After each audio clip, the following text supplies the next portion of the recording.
जंगल भितर छोट पिला कांदिबार शब्द किए कोठी कांदुछि अरे अरे अरे किए सेठी हे से पिलाटी ठोकी देई चली गला ओ बाबू बाबू अरे की अजब लोक ओ झियोटी जन्म होईची बोली ताकू फोपाड़ी देई चली गलो ओ ना ना ना ना तो बापा माँ सीना तते पर करदेले हेले मु तते झियो करी रखिबी तू ए समाज को जानी नुलो झियो ए स्वार्थपर समाज नारी पाई पृष्ठा पर पृष्ठा भाषण दबाटा जहा जानी हेले एकुटिया नारी को देखिले ए पुरुष समाज भीतर जागृत हुए राक्षस प्रकृति एई पाकेळीटा ठारू आउ किए एई भद्र समाज को भलो भाबे चिन्हिची आज भी नारी ए समाज पाई निर्यातित अवहेलित ए समाज पाई अलड़ा नालो कांदेनी मो धनटा परा एते बड़ दुनिया रे ना तोर केही अछि ना मोर केही अछि आजिठू मु तोर मा मु तते देखिबी बंचिबार एक नुआ राह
तो सुरभि आज सुरभि नाचब मो सांग मैंने अपेक्षा करेंगे मु आसुची मां हो सुरभि तू किंतु संध्या पूर्व फेरी आसबे ठीक अछि मां हे प्रभु जगतर नाथ जगन्नाथ कालिया साथ मो झियो को घंट घोड़े रखिथिबो प्रभु मो झियो को घंट घोड़े रखिथिबो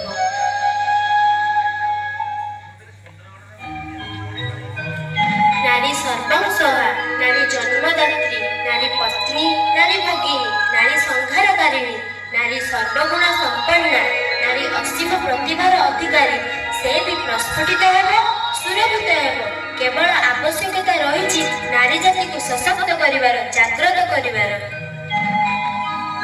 जय जागृति नारी जागृति जय जय जागृति नारी जागृति जय नारी संस्कार नारी रानी की घर एलुनी पाली आत्मजात करा वस्त्र पाली सारी सुचो सब पाई आज संबना से पाई तेरा आत्मविश्वास पाली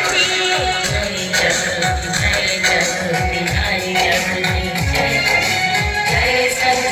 जय संगति नारी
जागृति नारी जागृति जय जय संघति नारी संघति जय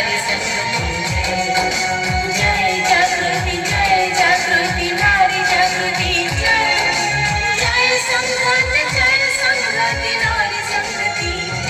ଆଚ୍ଛା ସାଙ୍ଗମାନେ ମୁଁ ଟିକେ ଶୀଘ୍ର ଯାଉଛି ସନ୍ଧ୍ୟା ହେଇଗଲାଣି ମୋ ମା ବ୍ୟସ୍ତ ହେଉଥିବେ। ହଉ ସୁରଭି ତମେ ଆଗେ ଆଗେ ଚାଲ ଆମେ ତମ ପଛେ ପଛେ ଯାଉଛୁ।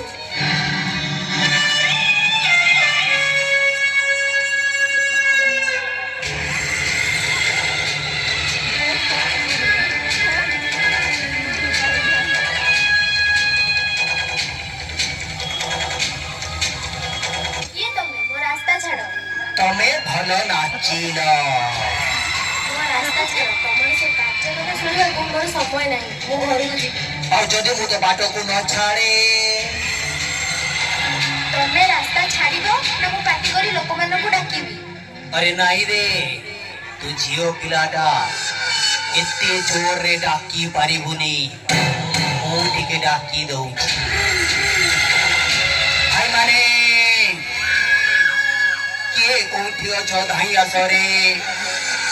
ମୁଁ ଜଣେ ଅବଳା ଦୁର୍ବଳା ନାରୀ ଡାକୁଛି, ମୋତେ ଟିକେ ରାକ୍ଷସ କବଳରୁ ରକ୍ଷା କର। ଏ ଭାଇମାନେ ମୋତେ ଟିକେ ରାକ୍ଷସ କବଳରୁ ରକ୍ଷା କର।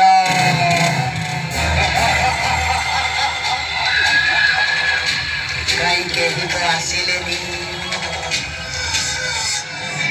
ଛାଡ଼ ମୋତେ ଇଏ କି ଅବସ୍ଥା ଛାଡ଼ ମୋତେ ଛାଡ଼। ଶୁଣ ପିଲାମାନେ, ଯଦି ତମକୁ ପଛପଟରୁ କେହି ଚାବୁଡ଼ି ଧରିଥାଏ ତେବେ ଆତ୍ମରକ୍ଷା କରିବାର କୌଶଳଟି ହେଉଛି ପ୍ରଥମେ ତୁମର ଗୋଇଠିରେ ତାର ପାଦର ଆଙ୍ଗୁଠିକୁ ଷ୍ଟ୍ରାଇକ୍ କରିବ, ତାପରେ ତୁମ ପହଣ୍ଡିରେ ତାର ମୁହଁକୁ ଷ୍ଟ୍ରାଇକ୍ କରିବ।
ଏମିତି କରିଥାନ୍ତି ତେବେ ସମାଜରେ ମୁଁ ଆଜି ଏ ପାଗଳୀର ପରିଚୟ ନେଇ ବଞ୍ଚି ନଥାନ୍ତି।